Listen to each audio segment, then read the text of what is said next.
Hello everyone. I hope आप सभी अच्छे से होंगे।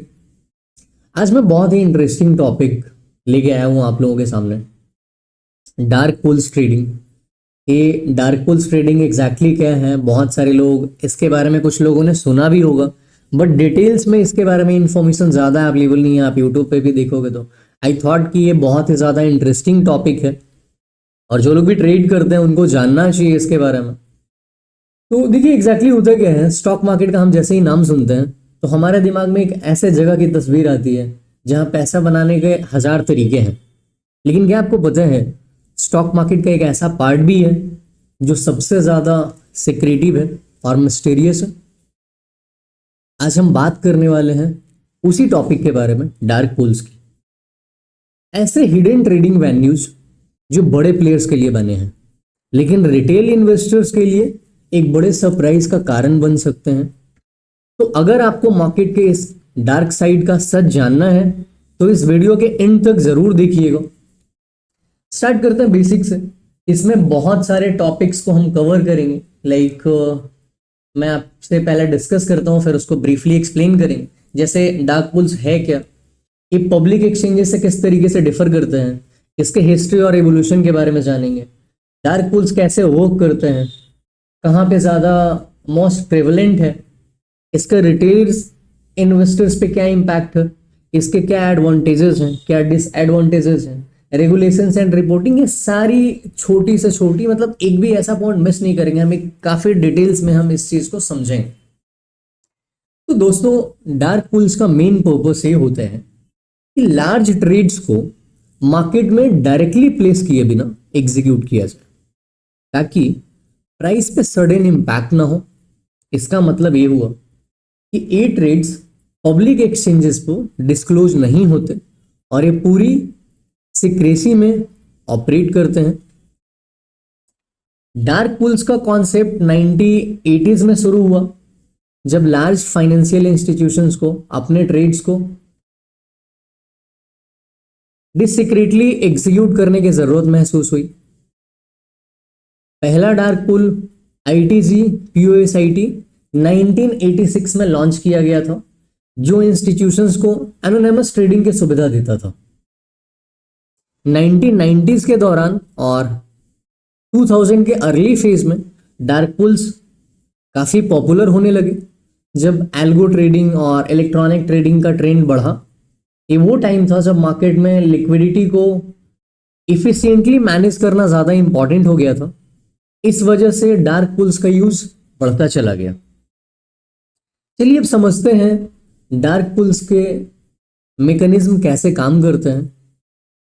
इसको ब्रीफ में समझते हैं। जब भी कोई इंस्टीट्यूशन एक लार्ज ऑर्डर प्लेस करते हैं तो उस ऑर्डर को पब्लिक एक्सचेंज पर डालने से पहले डार्क पूल में प्लेस किया जाता है। ये ऑर्डर किसी स्पेसिफिक प्राइस रेंज पर मैच होने तक वहां ही रहता है और जब उसी प्राइस पर कोई बायर या सेलर मिल जाता है तब ट्रेड एग्जीक्यूट होते हैं। इस प्रोसेस में ना तो प्राइस पहले डिस्क्लोज होता है, ना ही किसने ट्रेड किया ये इंफॉर्मेशन सामने आती है। ये है डार्क पूल्स का असली magic, complete secrecy. Dark pools ज्यादा कहां होते हैं ये चीज हम समझते हैं। डार्क पूल्स का सबसे ज्यादा यूज यूएस और यूरोपियन मार्केट्स में होते हैं। यूएस में नियरली 40% से ज्यादा इक्विटी ट्रेडिंग का वॉल्यूम डार्क पूल से आता है, जो कि न्यूयॉर्क स्टॉक एक्सचेंज और नैस्डैक के लिए एक बड़ा चैलेंज है।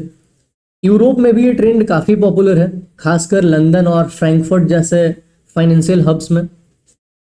इंडिया में डार्क पूल्स इतने प्रिवेलेंट नहीं है जितने यूएस या यूरोप में, लेकिन कुछ बड़े इंस्टीट्यूशंस ने इनका यूज शुरू कर दिया है। सेबी इन प्रैक्टिसेस को क्लोजली मॉनिटर कर रही है, लेकिन इंडियन रिटेल इन्वेस्टर्स के लिए अभी भी एक अननोन टेरिटरी है। तो इसीलिए टॉपिक मैंने आप लोगों के सामने एक डिटेल वे में पेश किया है ताकि सब लोगों को समझ में आ सके और इसके बारे में हम अवेयर हो सके। डार्क पूल्स के अपने फायदे हैं लेकिन कुछ सीरियस कंसर्न्स भी हैं, तो चलिए एक एक करके देखते हैं इसके बारे में। फायदे जैसे मार्केट इंपैक्ट कम होता है, लार्ज ऑर्डर्स मार्केट में डायरेक्टली नहीं आते, इसलिए सडन प्राइस स्विंग्स अवॉइड होते हैं। इंस्टीट्यूशंस अपना आइडेंटिटी और स्ट्रैटेजी छुपाए रख सकते हैं, जो उनके लिए बेनिफिशियल होते हैं, इसके नुकसान समझते हैं। ट्रांसपेरेंसी का लैकिंग होता है, जैसे रिटेल इन्वेस्टर्स को ये नहीं पता होता कि मार्केट में क्या हो रहा है। ये इंफॉर्मेशन गैप उनके लिए रिस्क को बढ़ा देता है। प्राइस मैनिपुलेशन, डार्क पूल्स में प्राइस मैनिपुलेशंस के चांसेस ज्यादा होते हैं क्योंकि ये ट्रेड्स पब्लिकली स्क्रूटनी से दूर होते हैं। रिटेल इन्वेस्टर्स के लिए जो डार्क पूल्स है एक बड़ा रिस्क फैक्टर हो सकता है। समझते हैं इसको डिटेल में। जब बड़े इंस्टीट्यूशंस अपने ट्रेड्स को डार्क पूल्स में जब एग्जीक्यूट करते हैं तो मार्केट का natural price discovery process distort हो जाता है। मतलब कि आप जो प्राइस देखकर ट्रेड कर रहे हैं वो शायद एक्चुअल मार्केट कंडीशन का रिफ्लेक्शन ना हो।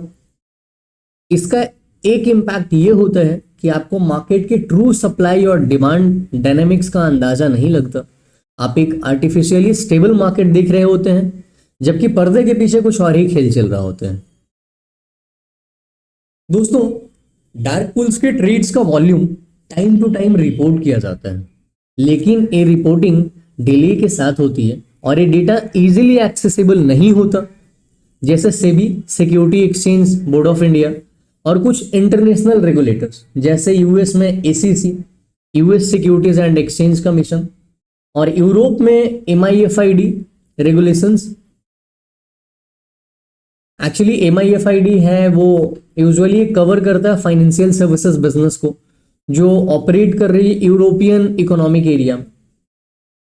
तो ये जो रेगुलेटर्स हैं ये डार्क पूल एक्टिविटीज को मॉनिटर करते हैं, लेकिन ट्रांसपेरेंसी अभी भी एक सबसे बड़ा मेजर इशू है। जहां इंटरनेशनली रेगुलेशंस टाइट हो रहे हैं, इंडिया में अभी भी इस एरिया में काफी काम बाकी है। डार्क पूल्स को ज्यादा ट्रांसपेरेंट बनाने के लिए रेगुलेटरी एक्शंस की जरूरत है ताकि रिटेल इन्वेस्टर्स को फेयर ट्रेडिंग एनवायरनमेंट मिल सके। इसके लाइक कुछ इनडायरेक्ट इंडिकेटर्स हैं डार्क पूल्स के, लाइक ऑर्डर फ्लो एनालिसिस के बारे में आप लोगों ने सुना होगा, वीवैप, वॉल्यूम वेटेज एवरेज प्राइस। तो रिटेल इन्वेस्टर्स के लिए कुछ एडवांटेजेस हैं इस पॉइंट पे, लाइक उसको हम समझते हैं। जैसे कुछ टेक्निकल इंडिकेटर्स जैसे वॉल्यूम वेटेज एवरेज प्राइस जिसको वीवैप के नाम से आप जानते हैं, और ऑर्डर फ्लो एनालिसिस आपको डार्क पूल एक्टिविटी का एक इनडायरेक्ट आइडिया दे सकते हैं। जैसे सपोज एक एग्जांपल मैं बताता हूँ आप, जैसे फॉर एग्जांपल किसी स्टॉक के वीवैप और करेंट प्राइस में काफी बड़ा डिफरेंस हो, तो उसका मतलब एक तरीके से ये भी हो सकता है कि डार्क पूल्स में कुछ हो रहा हो। मतलब कहने का कि ये टूल्स आपके लिए काफी ज्यादा यूजफुल हो सकता है जब आप मार्केट में किसी अनयूजुअल एक्टिविटी को स्पॉट करने की कोशिश कर रहे हो। तो ये टिप्स आपको स्मार्ट ट्रेडिंग डिसीजंस लेने में काफी हेल्पफुल होगा और काफी मदद कर सकता है। चलिए बात करते हैं कुछ रियल लाइफ एग्जांपल की। जैसे फॉर एग्जांपल कोई बड़ी बैंक है, उसका नाम XYZ हम समझते हैं। उस बड़ी बैंक XYZ ने अपने लार्ज ऑर्डर को डार्क पूल में एग्जीक्यूट करना शुरू किया।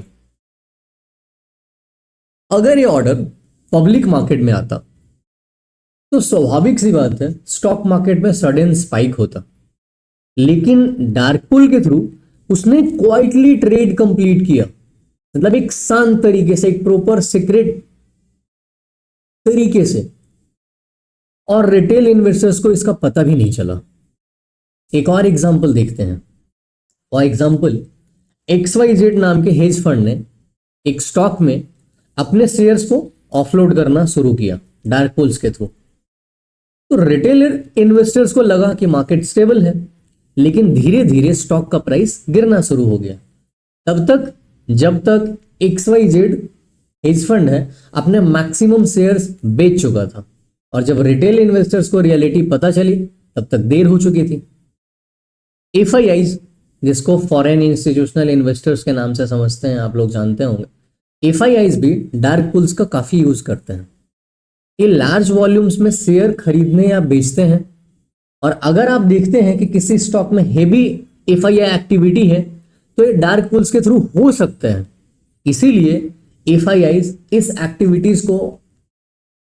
के इस एक्टिविटीज को ट्रैक करना भी जरूरी है। आपको डार्क पूल्स के बारे में क्या ध्यान रखना चाहिए, कुछ उस पे पॉइंट्स पे डिस्कस करते हैं।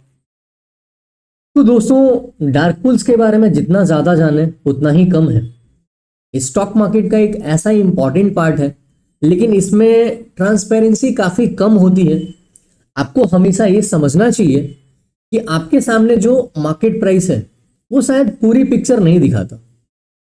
अपनी ट्रेडिंग में हमेशा स्मार्ट और इन्फॉर्म डिसीजंस लीजिए और मार्केट के हिडन एस्पेक्ट्स को समझने की कोशिश कीजिए। तो ये थी डार्क पूल्स की कहानी। एक ऐसी वर्ल्ड, एक ऐसी दुनिया जहां बड़े प्लेयर्स क्वाइटली यानी शांत तरीके से अपने गेम्स खेलते हैं। आपने क्या सीखा, हमें कमेंट्स में ज़रूर बताइएगा। और अगर आपको ये वीडियो पसंद आई है तो लाइक, शेयर और सब्सक्राइब करना नहीं भूलिएगा। हम ऐसे ही बहुत सारे इंटरेस्टिंग टॉपिक्स लेकर आते रहेंगे, तो बने रहिए हमारे साथ। मिलते हैं अगले वीडियो में एक न्यू लर्निंग के साथ।